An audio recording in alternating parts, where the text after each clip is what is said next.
Assalomu alaykum, qadrli do'stlar, qadrli obunachilarimiz.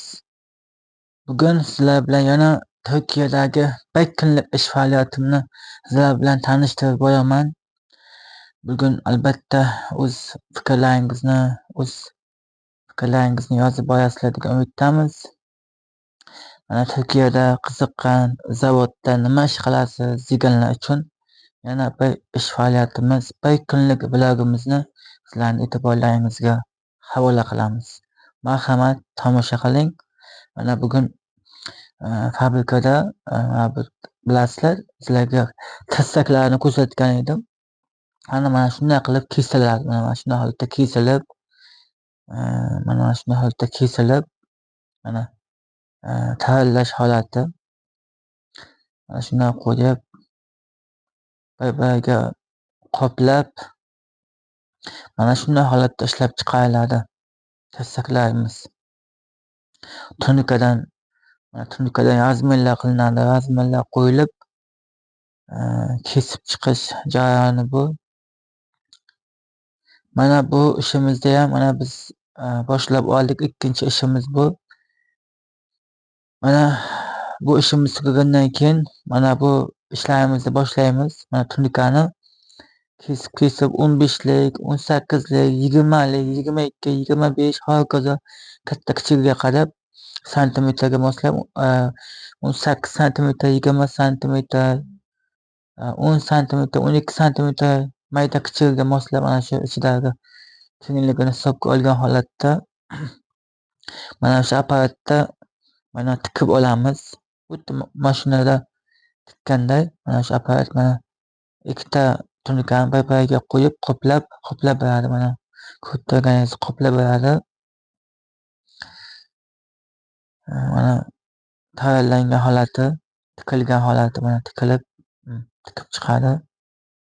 Tunikani bir-biriga yopishtirib. Turkiyada yana bir ish faoliyatimiz, zavodda ishlaymiz.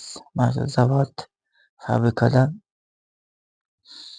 har xil turdagi mana shu havolandirimaga moslab har xil turdagi turbalar, tassaklar, shunga o'xshash narsalar ishlab chiqamiz. Kunimiz mana shunaqa o'tadi. Turkiyani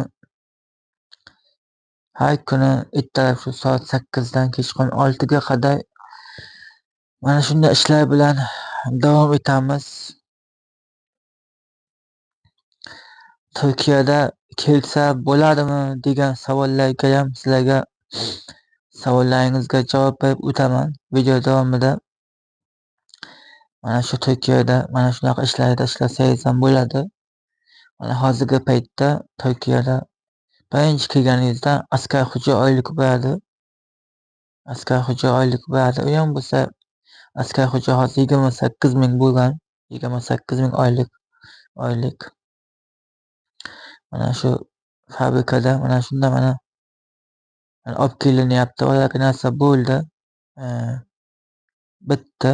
Endi mana bu haligi musallarga tashlaymiz. Tunikalarga qo'yapsizlar. Boyagi asqot tunikalarni o'sha boyagi ko'rsatgan joyimga tashlaymiz. Mana undan keyin mana olib kelib mana turbani mana ko'ryapsizlar, turbachanlarni mashinada qo'yib chizib olamiz. Chizib mana har xil turdagi mana katta kichik qilib yasab chiqaramiz. Mana shu turbachalarni.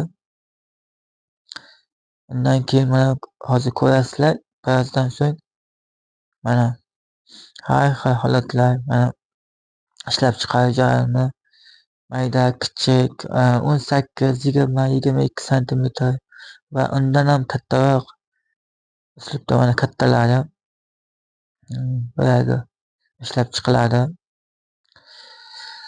Turkiyada borsak bo'ladimi degan savolga ham shu joyga to'xtalib o'taman. Turkiyada kelsangiz bo'ladi, lekin faqat hozirgi paytda bilasizlar o'tam izn bermaydi, dokument bermaydi.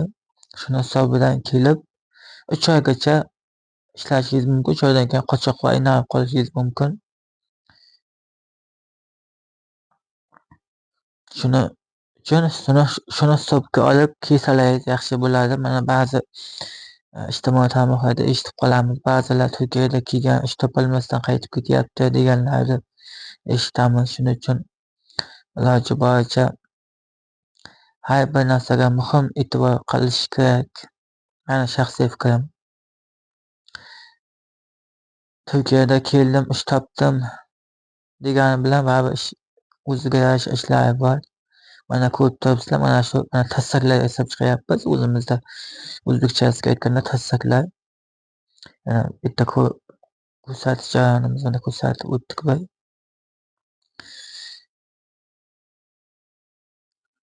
Kunimiz mana shu yerda o'tadi. Bir kun ertalab soat 8dan to kechgacha har xil. Endi mana bilasizlar, kanal ishlab chiqamiz. Kanalda ham ko'rsatganman video davomida. Kanal ishlab chiqamiz. Mana shunaqa turbalar ishlab chiqamiz. Boyagi tassaklar ishlab chiqamiz. Mana shu havolandimani har xil turdagi narsalarni ishlab chiqamiz. Bu fabrikamizda shu havolandimaga mos har xil turdagi havolandima narsalarni ishlab chiqamiz. Mana ko'ryapsizlar, tassaklarda. Mana ish faoliyatimiz mana shunaqa iborat. Turkiyada mana shu kunimiz o'tadi. Havolarimiz hozir bulut, bilasizlar. Endi mana bahor kelyapti. Ro'za Ramazonlarimizda ham mana ro'za Ramazonlar ham o'zi yakunlashyapti. Har kuni mana shu har xil turdagida qo'limizdan nima ish kelsa qilib ketaveramiz. Mana shu deb kunimiz o'tadi. Turkiyada kelib ishlayman deganlar ishlab mana harakat qilsa bo'ladi. Tirikchiligini qilsa bo'ladi albatta. Ish haqida o'ziga yarasha. Hozirgi paytda dollar kursi 43 mingga biroz yaqinlashib qolgan, 43 mingga yaqinlashgan. Shuni hisoblab ish haqilariga ishlab ketaverasizlar.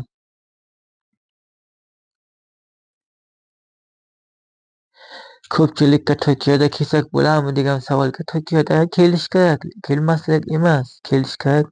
Faqat ishingizda, joyingizda aniq qilib, o'zingizga ishonib, undan keyin kelib ishlasangiz bo'ladi. Hurmatli obunachilar, sizlar bilan e'tiborlaringiz uchun rahmat. Sog' bo'lingizlar, salomat bo'lingizlar. Keyingi videolarda uchrashguncha omon bo'lasizlar degan umiddamiz. Xudo xolasa keyingi videolar yana qiziqarli bo'ladi.